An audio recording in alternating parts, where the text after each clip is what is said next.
Hello बच्चों, आज हम पढ़ने वाले हैं क्लास 3 ईवीएस का chapter number 13 sharing our feelings. यानी कि अपनी भावनाओं को व्यक्त करने के लिए ये लेसन है कि अपनी भावनाओं को कैसे व्यक्त करते हैं अलग अलग तरह के लोग। तो चलो हम देखें इस लेसन को, शेयरिंग आवर फीलिंग को, कि किस तरह से फीलिंग शेयर की जा रही है और ये लेसन हमसे क्या कहना चाहता है, इसके बारे में हम पढ़ेंगे इसमें। अब कुछ चीजों को आप छूकर महसूस करते हो।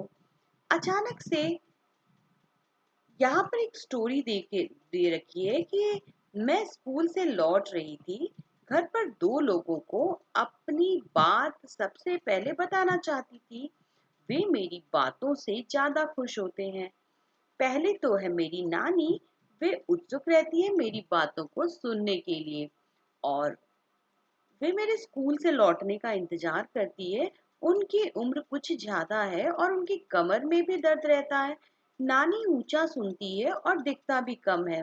रोज सुबह पापा उनको अखबार जोर जोर से पढ़कर सुनाते हैं। नानी अपना बाकी सारा काम खुद करती है। उनकी कोई मदद करे तो वो परेशान हो जाती है। दिखता है कम, पर सब्जी काटने का बहुत शौक है। कहती है आजकल के बच्चों को सब्जी भी काटनी नहीं आती, मोटा मोटा और टेढ़ा मेढ़ा काट कर रख देते हैं। बच्चों, आपके भी घर में कोई बड़े बुजुर्ग होंगे। आपने उनसे सुना होगा कि वो अक्सर, उन्हें क्या होता है, हमारे काम करने का ढंग पसंद नहीं आता, क्योंकि वो जो उस जमाने में बहुत ही सफाई से काम करते हैं, तो उन्हें ऐसा लगता है कि हम काम अच्छे से नहीं कर रहे।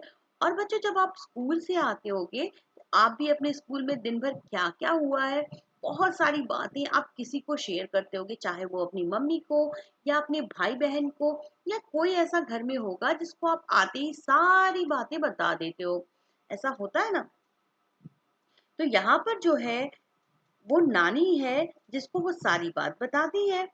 और दूसरा कौन है? तो दूसरा है उसके रवि भैया। अब रवि भैया हमारे घर में ही रहते हैं। मैं उन्हें रवि भैया कहती हूँ। और वो मेरे पापा मम्मी को कहते हैं भैया भाभी। अब हमारा क्या रिश्ता है मैं नहीं जानती। वे है मेरे प्यारे भैया। चलो बच्चों, अब यहाँ पर एक रवि भैया है जो इसके साथ रहते हैं। और ये रवि भैया जो है कौन है, चलो इसको जानते हैं। तो अब जो रवि भैया है वे मेरे सवालों का उत्तर देने के लिए हमेशा तैयार रहते हैं। ठीक है। और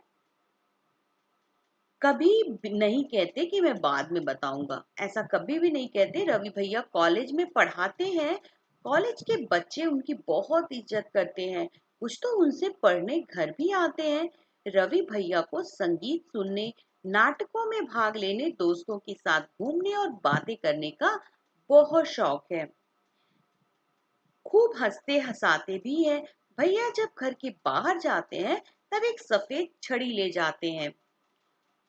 आप देख रहे हो बच्चों कि रवि भैया जो है जब घर से बाहर जाते हैं तो क्या करते हैं, एक सफेद छड़ी साथ लेकर जाते हैं। तो चलो देखते हैं वो ऐसा क्यों करते हैं। तो रवि भैया के बारे में हम थोड़ा और जानते हैं। वो जब बाहर जाते हैं तो क्या करते हैं, एक छड़ी, हमने अभी देखा कि वो क्या करते हैं जब वो बाहर जाते हैं तो अपने साथ एक छड़ी लेकर जाते हैं। अब जो, अगर वो कोई अंदर घूमता है, कोई देख नहीं सकता, उन्हें दिखता नहीं है। रवि भैया जो है उनके साथ एक प्रॉब्लम है कि रवि भैया को दिखता नहीं है, इसलिए वो देख नहीं सकते और वो देख नहीं पाते। ये उनकी रवि भैया की क्या है, एक प्रॉब्लम है जिसकी वजह से वो छड़ी लेकर घूमते हैं। सो नेक्स्ट इज, यहाँ पर वे अपना सारा काम स्वयं करना चाहते हैं। ये जो तस्वीर देख रहे हो, ये बच्चों ये तस्वीर है रवि भैया की, जो आपने अभी पढ़ा लेसन में। तो ये रवि भैया के बारे में हमने पढ़ा। ये उनकी तस्वीर है कि वे अपना काम स्वयं करना चाहते हैं। कोई उन्हें जबरदस्ती सहारा दे दे तो वो नाराज हो जाते हैं। जब कभी उन्हें मदद की जरूरत होती तो वो मांग लेते हैं। कुछ बच्चे रवि भैया से कॉलेज की किताबें ले जाते हैं। और कुछ दिन बाद किताबों के साथ उन्हें टेप दे जाते हैं। रवि भैया टेप पर ही उन किताबों को सुनते रहते हैं। भैया के पास मोटे कागज की कई किताबें हैं जिनमें बहुत सारे उभरे बिंदु हैं। जब वे हाथ फेर कर पढ़ते हैं,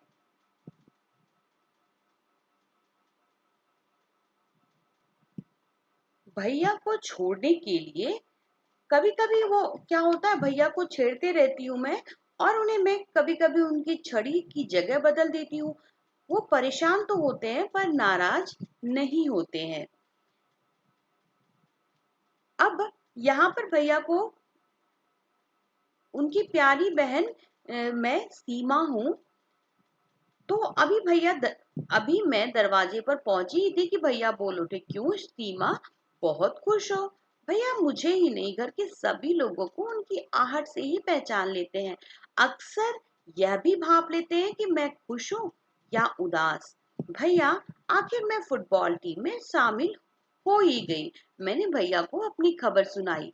भैया मेरी पीठ थपथपा कर बोले, आज से तुम ही हो मेरी फुटबॉल के उस्ताद। बच्चों, आपको कहानी कैसी लगी? कहानी के जो पात्र हैं वो अलग अलग तरह के लोग होते हैं। अब यहाँ पर आपने देखा रवि भैया के बारे में। रवि भैया जैसे कई सारे लोग आपके घरों में या आपके घरों के आसपास आपने कहीं देखा होगा, जो लोग देख नहीं सकते हैं। तो चलो बच्चों, आज के इस लेसन में हम रवि भैया जैसे कई सारे और लोगों के बारे में पढ़ेंगे। क्या आप किसी ऐसे व्यक्ति को जानते हो या फिर ऐसे सदस्य कोई आपके परिवार का या आपके रिश्तेदार जो कोई देख बोल या सुन नहीं सकता? क्या किसी एक ऐसे व्यक्ति का, इंसान को आप जानते हो? फिर ये लोग काम कैसे करते होंगे और ये लोग कैसे दूसरों की कामों में मदद करते हैं? आपने इस कहानी में पढ़ा कि रवि भैया देख नहीं सकते लेकिन वो अपने सारे काम खुद ही कर लेते हैं। वे अलग अलग तरह की किताबें पढ़ते हैं। वे कैसे अपना काम करते होंगे, ये समझने के लिए पहले आंखें बंद करके पहचानने का खेल खेलो। अब एक गेम खेलना है आपको, आंख मिचौली। आंख मिचौली क्या है बच्चों? एक गेम होती है, जैसे ग्रुप में एक बच्चा है, अपनी आंखों पे पट्टी बांध देता है और फिर बाकी के जो बच्चे हैं एक एक करके चुपचाप उस बच्चे के पास जाएंगे और आंखें बंद किया बच्चा दूसरे के ऊपर हाथ फेर कर उसे पहचानने की कोशिश करेगा, लेकिन ध्यान रहे कि कोई आवाज ना करे। ऐसा क्यों? क्योंकि बारी बारी से सभी बच्चों की आंखों पे पट्टी बांधना है ताकि वो दूसरों बच्चों की पहचान कर सके। अब स्वयं किसी और की सिचुएशन में हम खुद को रखकर उनकी प्रॉब्लम को बेटर तरीके से समझ सकते हैं। अब बच्चों, ये एक्टिविटी करने के बाद आप क्या जानते हो कि जो लोग देख नहीं सकते उनके पढ़ने का एक खास तरीका है? तो चलो यहाँ पे कुछ चीजें बताती हूँ आपको। जैसे कुछ लोग ऐसे होते हैं स्पीच इम्पेयर्ड, यानी कि जो बोल नहीं सकते, तो वो लोग, कुछ स्पेशल स्कूल्स होते हैं ऐसे लोगों के लिए और वो कम्युनिकेट करते हैं with the normal as well as with other speech impaired people. They are taught to use their hands and lips to convey some words. They are even given vocational training. तो ऐसे लोग जो बोल नहीं सकते वो साइन लैंग्वेज के through, यानी कि अपने हाथ और अपने होठों के अलग अलग घुमाव से दूसरों तक अपनी बातें पहुंचाते हैं और इसके लिए इन्हें खास ट्रेनिंग भी दी जाती है। ये जो आप देख रहे हो ये अल्फाबेट मैनुअल या एलएसएफ कहा जाता है, जिसके थ्रू ये एक साइन लैंग्वेज है जिसे आप देख रहे हो इस तरह से ए बी सी डी के फॉर्मेट में जे जेड तक। तो ये साइन लैंग्वेज में ए बी सी डी को किस तरह से कहा जाता है, बताया जाता है। आगे बच्चों, जो लोग देख नहीं पाते उनके पढ़ने का एक खास तरीका होता है जिसे ब्रेल कहा जाता है।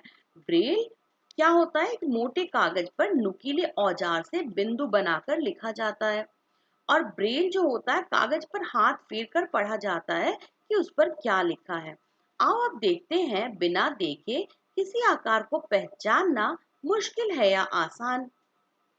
अब आपको क्या करना है, एक रेगमाल की शीट लो और उस पर मोटे ऊन या कोई सुतली दबाकर किसी चीज का कोई शेप बना दो और अपने फ्रेंड से कहो कि आंखें बंद कर कर हाथ फेर कर बताए कि आपने क्या शेप बनाया है। अपने दोस्त से इसी तरह की जो शीट पर कुछ बनाने को कहो और आप भी ये पहचान करने की कोशिश करो। तो आप देखोगे जो कागज का एक तरफ से उभरा है, उससे आप क्या बनाया है और इसे पहचानने की कोशिश करो। है ना मुश्किल ये बताना? सोचो कि जो लोग देखे बगैर कैसे इतना पढ़ लेते हैं। आओ थोड़ा सा हम ब्रेल के बारे में जानते हैं कि ब्रेल क्या है। आपने देखा कि रवि भैया खास तरह की किताबें पढ़ सकते हैं। ये किताबें कैसे बनी, इसके बारे में सबसे पहले किसने सोचा होगा? और इस ब्रेल के बारे में कुछ और बातें जाने। लुइस ब्रेल यानी कि लुइस ब्रेल फ्रांस देश का रहने वाला था। एक बच्चा जब वो 3 साल का था, तब एक दिन अपने पिता के औजारों से खेल रहा था। अचानक एक नुकीले औजार से उसकी आंखों में चोट लग गई। उसकी आंखों में चोट लग गई और आंखें खराब हो गई। उसे आंखों से दिखना बिल्कुल बंद हो गया। उसकी पढ़ने में बहुत रुचि थी। उसने हार नहीं मानी। वह पढ़ने के लिए तरह तरह की तरकीबें सोचता रहता था। आखिर उसने ढूंढ ही लिया एक तरीका, छू कर पढ़ने का। हाँ बच्चों, बाद में जो इनके द्वारा खोजी गई जो तरकीब थी, उसे ब्रेल स्क्रिप्ट के नाम से यानी कि ब्रेल लिपि के नाम से जाना जाने लगा। इस तरह की जो स्क्रिप्ट होती है, मोटे कागजों पे उभरे हुए डॉट्स बने होते हैं और उभरे होने के कारण इन्हें छू कर पढ़ा जा सकता है। और ये जो स्क्रिप्ट होती है 6 डॉट्स पर बेस्ड होती है, यानी 6 बिंदुओं पर आधारित होती है। बेल स्क्रिप्ट जो होती है वो 6 बिंदुओं पर आधारित होती है। तो चलिए देखते हैं किस तरह से बेल स्क्रिप्ट जो होता है जिसका, और इसमें समय समय पर इसमें बहुत सारे चेंजेस आए, बहुत सारे परिवर्तन भी आए। इससे पढ़ना लिखना और भी आसान हो गया। ब्रेल स्क्रिप्ट अब कंप्यूटर के द्वारा भी लिखी जा सकती है। बच्चों यहाँ पर 2 तस्वीरें बनी है। जो एक इंसान है जो देख सकता है वो लिख रहा है, और एक बेल स्क्रिप्ट वाला जो ब्रेल स्क्रिप्ट है जो अंधा इंसान है यानी कि जो देख नहीं सकता है, वो ब्रेल स्क्रिप्ट से पढ़ाई कर रहा है। बच्चों ब्रेल स्क्रिप्ट को आप जब देखोगे तो समझ पाओगे कि जो रियल ब्रेल शीट होती है वो डॉट से बनी होती है, कुछ इस तरह से। देखो ये जो आप देख रहे हो ये ब्रेल स्क्रिप्ट है, 6 डॉट से ये बनी होती है।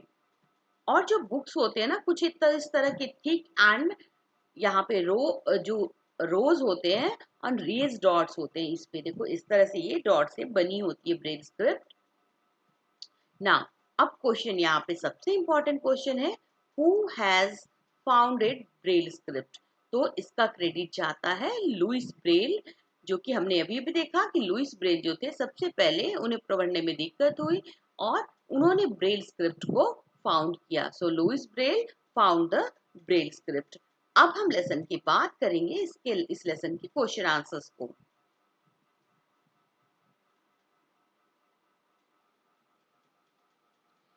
सो chapter 13 sharing our feelings lesson के बाद हम देख लेते हैं यहाँ के एनसीईआरटी के क्वेश्चन आंसर्स को। What kind of problems do people have in old age? जो बुजुर्ग लोग होते हैं, बूढ़े लोग होते हैं, उन लोगों को क्या क्या प्रॉब्लम हो जाती है?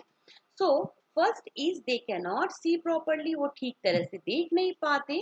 They can not here properly, और वे सही तरीके से सुन भी नहीं पाते। They can not eat properly, वो हर तरह के खाने की चीजों को खा भी नहीं पाते क्योंकि उन्हें डाइजेशन की प्रॉब्लम हो जाती है। They have pain in their knees and other joints, उनके जोड़ों में दर्द हो जाता है, घुटनों में और अलग अलग तरह के जोड़ों में। हाउ डज रवि भैया come to know so many things without seeing? Ravi भैया अलग अलग तरह की चीजें कैसे देख पाते हैं? बिना उनको देखे ही वो किस तरह से कर पाते हैं? सो रवि भैया comes to know so many things by feeling. So जो देख नहीं सकते वो फीलिंग के द्वारा कई सारी चीजें जो है वो जान जाते हैं। Have you ever needed a stick when? No.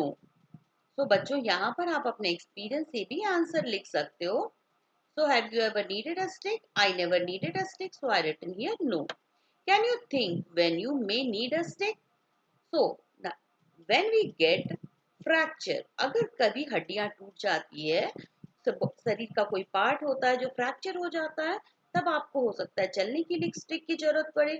या फिर when we have to climb a rock और अ माउंटेन, हाँ जो माउंटेन चलते हैं या रॉक रॉक पे चढ़ते हैं, तो क्लाइंबिंग के समय हमें स्टिक की जरूरत होती है। How do we help those people who can not see, जो लोग देख नहीं सकते, आप उसकी हेल्प कैसे कर सकते हो?